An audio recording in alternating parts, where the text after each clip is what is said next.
देख रहे हैं मुंबई मेट्रो ब्रेकिंग न्यूज। सबसे पहले मैं आपके माध्यम से अपने तमाम भाइयों को दिवाली की बहुत बहुत शुभकामनाएं देना चाहता हूं। हमारे देश में अमन चैन रहे और हमारे मुल्क में हर रोज 365 दिन दिवाली की तरह खुशी मनाई जाए, ये मेरे दिल की तमन्ना है। मैं गोंडी मानकुश शिवाजी नगर में पिछले 20-25 सालों से काम कर रहा हूँ, सबसे बड़े एमएलए भी हूँ। अभी देख रहा हूँ कुछ लोग, छोटे भैया लोग, जो अपनी राजनीतिक रोटी सेकने के लिए मेरे इस मानकुश शिवाजी नगर को बदनाम कर रहे हैं। जैसे लगता है मानकुश शिवाजी नगर में नशा नशा नशा और कुछ है ही नहीं। इसे मैंने तय किया कि मैं गोंडी का टैलेंट इस गोंडी में दिखाना चाहता हूं। इस गोंडी में आईएएस भी बने हैं, डॉक्टर भी बने हैं, पीएचडी भी किया है, आईटी के लोग बहुत हैं, बहुत सारे बड़ी बड़ी पोस्ट लेकर बड़ी बड़ी कंपनियों में काम कर रहे हैं। तो मैंने सोचा मैं एक गोंडी टैलेंट दिखाऊं लोगों को। इसलिए हमने आने वाले 8 अक्टूबर सैनिचर के दिन हमने जो ये ग्राउंड है जो है अंबेडकर गार्डन में एक बड़ा मैंने कार्यक्रम रखा है। उसके पहले हमने इनवाइट किया यहाँ पर कि जो है ड्राइंग के लिए बच्चे, कौन से बच्चे अच्छी ड्राइंग बनाते हैं, कौन से बच्चे फुटबॉल में बहुत अच्छे खेलने में हैं, वॉलीबॉल है, बॉक्सिंग है, बैडमिंटन है, मेहंदी जो बच्चियां लगाती हैं, और स्पीच मतलब आवाज गोवंडी स्पीच देना, सिंगिंग का प्रोग्राम का, सिंगिंग कितने बच्चे अच्छी करते हैं, कराटे का काम। और उसके बाद जो है ये गालिब ऑफ गोंडी मुशायरा। बच्चे यहाँ पे मुशायरा पढ़ना इतना आसान नहीं है कि गालिब ऑफ गोंडी में बताएंगे। नात का प्रोग्राम होगा, कुरान शरीफ के नात पढ़ेंगे, और जो है इस तरह से क्रिकेट का होगा और बहुत सारे। जब से हमने ऐलान किया है इतने ज्यादा एप्लीकेशन आ रहे हैं, इतने ज्यादा एप्लीकेशन आ रहे हैं इसमें, इस मुकाबले में शामिल होने के लिए। मैं समझता हूं कि हम सोच भी नहीं सकते थे कि हमारे गोंडी में इतने ज्यादा टैलेंट था। इन टैलेंट को हम लोग अभी उनका वो करवा रहे हैं, कंपटीशन करवा रहे हैं।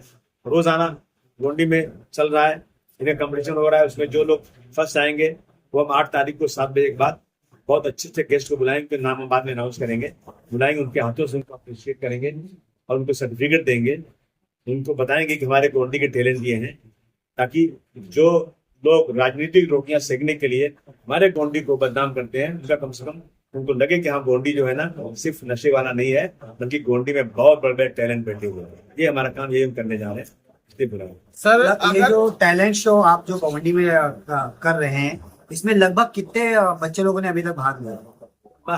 हर काम में मैंने बताया ना, क्रिकेट है सैकड़ों बच्चे, मेहंदी है सैकड़ों लड़कियां, इस तरह से जो स्पीच के लिए बहुत सारे लोग, नाच के लिए बहुत सारे लोग, कराटे के लिए और बॉडी बिल्डिंग के लिए, मतलब हर में जितना हम सोचते थे ना उससे ज्यादा एप्लीकेशन आ रही है। नहीं, ये सिर्फ गोंडी टैलेंट है, ये सिर्फ गोंडी का टैलेंट दिखाने का। सर, अगर किसी को करना है तो संपर्क किनसे करेंगे? संपर्क हमने दिया ना उसको, हम लोगों ने वो अपना बार कोड डाला हुआ है। अच्छा। बार कोड से एप्लीकेशन कर रहे हैं। और अगर कुछ और किसी को जानना चाहिए तो यहाँ पे गैसुद्दीन साहब बैठे हैं, मैं हूँ, ये हमारे जो है फवाद आजमी बैठे हुए हैं, पार्टी के कार्यकर्ता लोग हैं, नगर सेवक रुखसाना सिद्दीकी है, और उसके बाद इरफान है, बहुत सारे लोग हैं, ये सारे यहाँ जमील भाई बैठे हैं। सबको पता है इस चीज को, जिसको भी एप्लीकेशन करना है, अगर उन्होंने बार कोड नहीं देखा और नहीं किया तो यहाँ लग दे सकता है, हम उसको कोशिश करेंगे ज्वाइन कराने। सर, जो हिस्सा लेने वाले लोग हैं इस चीज में, उसको क्या कहना चाहिए? जो हिस्सा एक मिनट, जो हिस्सा ले रहे इस खेल में और टैलेंट में, उन लोगों को क्या कुछ मैसेज देना चाहते हैं? नहीं, उनको मैसेज दे रहे हैं, बच्चों आओ अपना टैलेंट दिखाओ, बताओ कि हमारा गोंडी जो है ना किसी से पीछे नहीं है। मेरा गोंडी मुंबई में सबसे आगे, यहाँ एक से एक हुनरमंद पड़े हुए हैं। सर, अभी जो डेटा आपने दिया बोला था वो नवंबर के जगह अक्टूबर बोल दिए थे। अच्छा, ये हमारा 8 नवंबर को है। मैंने शायद वो गलती से 8 अक्टूबर बोल दिया था, लेकिन ये 8 नवंबर को कार्यक्रम 7 बजे शुरू होगा अपना अम्बेडकर गार्डन के अंदर। सर, ये पूरा प्रोग्राम जो 8 तारीख को एक दिन में ही किया जाएगा या उससे पहले सारी प्रोग्राम को लिया जाएगा? अरे मेरे भाई, सारी रामायण खत्म, सीता कौन थी पूछ रहे? मैंने बोला ना मजाक कर रहा हूँ। मैंने बोला ना कि ये डे टू डे काम चल रहा है। अभी देखिए इन्होंने किसका कर लिया, आपने कराटे का इन्होंने कर लिया। अब आप लोग भी मालूम पड़ना चाहिए। इसी तरह से खैरात का होने वाला 24 तारीख को, फिर 30 तारीख को, 31 तारीख को, रोजाना डेली जो लोग इसको संभाल रहे हैं, कर रहे हैं, वो सब लोग जिससे जिम्मेदारी लिया है वो लोग अपना अपना अपने अपने लोगों को बुला करके ये कार्यक्रम शुरू कर चुके हैं। आप लिस्ट ले सकते हैं और वहां जा सकते हैं। आसिफ साहब, पूरे देश में देखा गया है कि जो धीरे धीरे करके उर्दू जबान है उसको खत्म करने की साजिश की जा रही है, तो क्या इसके जरिए आपने कोई ऐसी पहल की है जिससे उर्दू जबान की खिदमत हो सके? ये उर्दू जबान से मुशायरा है, खैरात है, स्पीच है, उर्दू में स्पीच होगी। और मुझे खुशी है इस बात की, जब हमारे मुख्यमंत्री जी या हमारे फाइनेंस मिनिस्टर साहब जब मराठी में स्पीच करते हैं, तो जब कोई अच्छी बात बोलनी होती है तो वो जो है उर्दू में बोलते हैं। उर्दू में मोहब्बत है, उर्दू में शराफत है, उर्दू में नजाकत है। मैं क्यों ना बोलूं, उर्दू मेरी इज्जत है। आसिम भाई, जिस तरह ये गोंडी का टैलेंट दिखाने की बात आई, ऐसे क्या नौबत आन पड़ी कि अपने को गोंडी का टैलेंट दिखाना पड़ रहा है, कुछ लोग बदनाम कर रहे हैं, उस वजह से आप क्या है? मैंने कहा ना आपसे कि कुछ छोटे भैया लोग जिनको लगा है कि समाजवादी पार्टी गोंडी में छा गई है, सारे नगर सेवक पिछली 3-4 बार से उन्हीं के आ रहे हैं, एमएलए भी उन्हीं के आ रहे हैं, तो हम क्या करें, हम गोंडी को बदनाम करें कि गोंडी में नशा नहीं बंद हो, नशा हो रहा है, गोंडी में बहुत ज्यादा क्राइम है, गोंडी में जो है बहुत गंदगी, इन सब ऐसी चीजें रखे। आप और एरिया में जाके देखिए ना, इससे ज्यादा खराबियां हैं। मैं कल गया था बाईकल्ला ऐसी जगह, बिल्डिंग की जगह, आप जाके देखेंगे ना तो मैं दावे से कहता हूँ कि बाईकल्ला के 207 वार्ड में कल मैंने दौरा किया, इतनी परेशानी वहां पर है, शायद गोंडी में इतनी परेशानी नहीं आती। बहुत सारे एरिया में ऐसी चीजें हैं। तो गोंडी को बदनाम करने वालों को ये बताना है कि गोंडी में टैलेंट हजारों की तादाद में है, जो देश में बहुत सारी जगहों पर अपने जो है सर्विसेज दे रहे हैं। ये दिखाना है उनको। सर ऐसा भी नहीं देखा है कि यहाँ पे गोल्डी में सर कुछ ऐसे बच्चे जो पढ़ नहीं पा रहे, सर इसके लिए कुछ निकालो कोई रास्ता कि जो बच्चे पढ़ नहीं पा रहे, जिनके बाप एक्सपायर हो गए, डेथ हो गए, उसके बारे में ऐसा कुछ। देखिए ऐसा है ना कि ऐसे बहुत सारे बच्चों को, मैं नहीं बल्कि बहुत सारी एनजीओ मदद कर रही हैं। अगर बच्चे अच्छे पढ़ने वाले हैं, अच्छे नंबर ला रहे हैं, अगर उनकी एप्लीकेशन आएगी तो मैं बहुत जगहों से उनको पैसा दिलाना हूँ। हम कई लाख रुपए यहीं से बैठ करके ऐसे बच्चों को जिनको पढ़ने में इंटरेस्ट है, उनको हम लोग फीस देते हैं, यहाँ से देते बैठ के।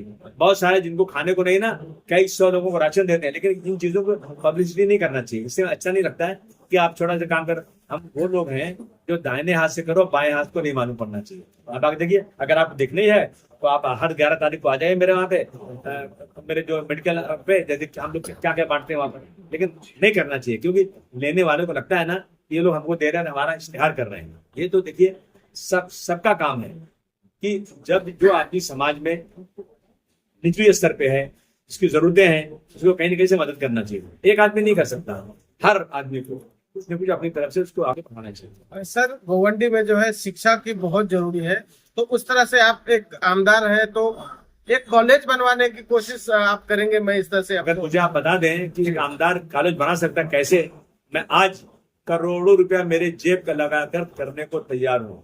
जब से आमदार बना हूँ, सरकार से कह रहा हूँ मुझे एक जगह दे दो, लीज पर दे दो, पैसे में दे दो, मैं उसमें कॉलेज खोलूंगा।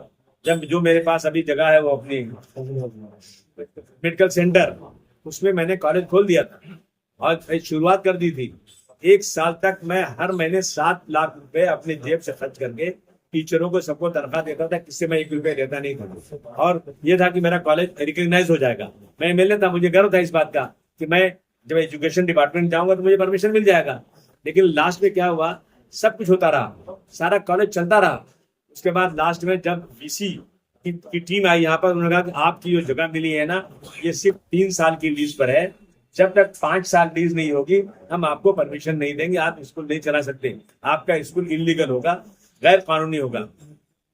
हमने उस दिन से बहुत कोशिश किया। सर, जिस तरह से सुनिए, अभी तक हमको 5 साल का नहीं मिला है। अभी हमको जो कलेक्टर अभी आए हुए हैं और अभी जो हमारे जो है इसके मिनिस्टर है, रेवेन्यू मिनिस्टर, इन्होंने वादा किया मैं 5 साल दूंगा। जिस दिन 5 साल हो गए ना, सेम डे मैं वहाँ गर्ल्स कॉलेज का शुरुआत कर दूंगा और आगे इंशाल्लाह इसको बढ़ाऊंगा। जिस दिन मुझे बड़ी जमीन मिल गई ना, मैं किसी से पैसा नहीं मांगूंगा, मैं खुद अपने पैसे से पूरा कॉलेज बनाने को तैयार हूँ। सर, गोवंडी टैलेंट जो हो रहा है सर, उसमें कुछ एज लिमिट है या कोई दूसरे धर्म के भी ऐसा कुछ है कि हर धर्म के लोग आ सकते हैं? यहाँ धर्म की कोई बात ही नहीं है। लेकिन जो लोग धर्म की बात करते हैं वो बीजेपी के लोग हैं, वो आरएसएस के लोग हैं। समाजवादी पार्टी इस मुल्क में जैसे दो आंखें हैं ना, एक हिंदू एक मुसलमान, एक भी आंख खराब हो गई ना तो आदमी बदसूरत हो जाए, काना हो जाएगा। मैं इस देश को खूबसूरत देखना चाहता हूँ। हमारे यहाँ हिंदू मुस्लिम में कोई अंतर नहीं है, जितने भी आएंगे ना सबके साथ इंसाफ होगा। इलेक्शन के टाइम पे देखा गया अक्सर करके आसिम भाई की कुछ लोगों का एक शोषा हो गया है कि गोंडी को बदनाम करना चाहे किसी भी संदर्भ में, उन लोगों को आप क्या एक चेतावनी देना चाहेंगे? तो कहेंगे बस सुधर जाओ। सर एक मुख्यमंत्री भी अगर आपको कुछ उल्टा कहता है तो आप पलटवार करते हैं, लेकिन यहाँ पर कुछ चंद सोशल वर्कर या आपके निकाले हुए या कोई आपके खिलाफ हो रहा तो आपने चुप्पी क्यों साधी, उनके खिलाफ आपको क्यों नहीं? मुझे बचपन से सिखाया गया है कि कीचड़ में पत्थर डालोगे ना तो छींटा अपने पर आएगा।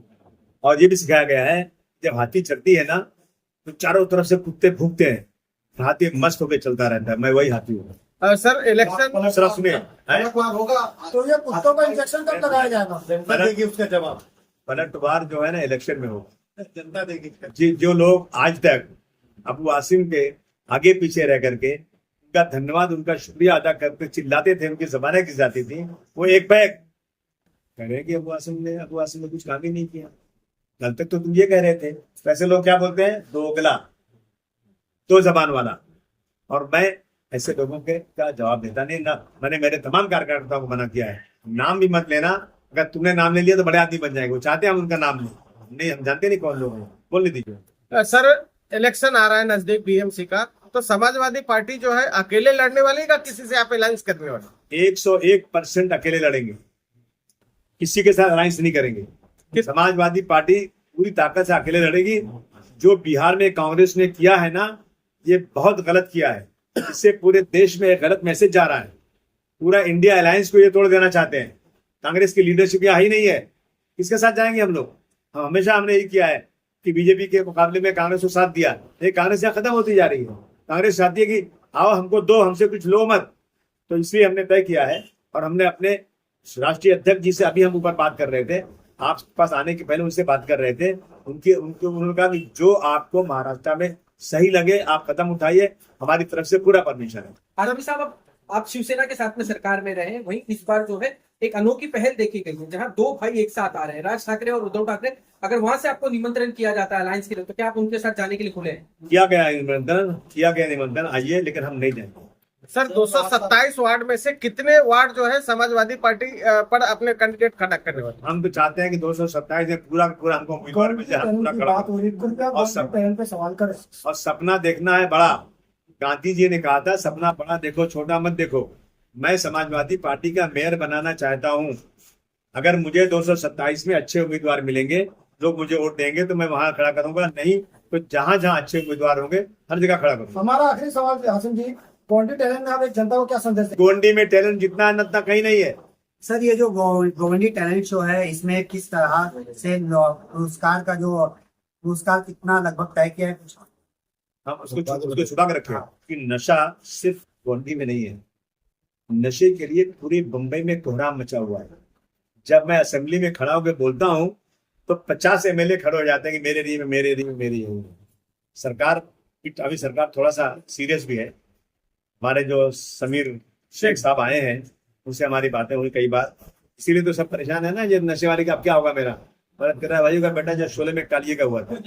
हाँ, अभी सबके साथ जो है ना बहुत सख्ती बरती जा रही है। और मैं आपके माध्यम से फिर गोंडी के लोगों को और सारे प्रेस वालों को कहना चाहता हूँ कि आपके पास जहाँ जहाँ नाम हो कि फला आदमी नशे का काम करता है, फला नशा पीता है, यहाँ रहता है, आप मुझे देंगे, आपका कहीं नाम नहीं आएगा। मैं उसको नशा छुड़वाने के लिए पुलिस की मदद, हमारे लोगों की मदद, उलमाओं की मदद, फैमिली की मदद लेकर के तो मैं नशे से दूर करने का पूरा 100% मैं कोशिश कर रहा हूँ, करूंगा। बहुत बहुत धन्यवाद।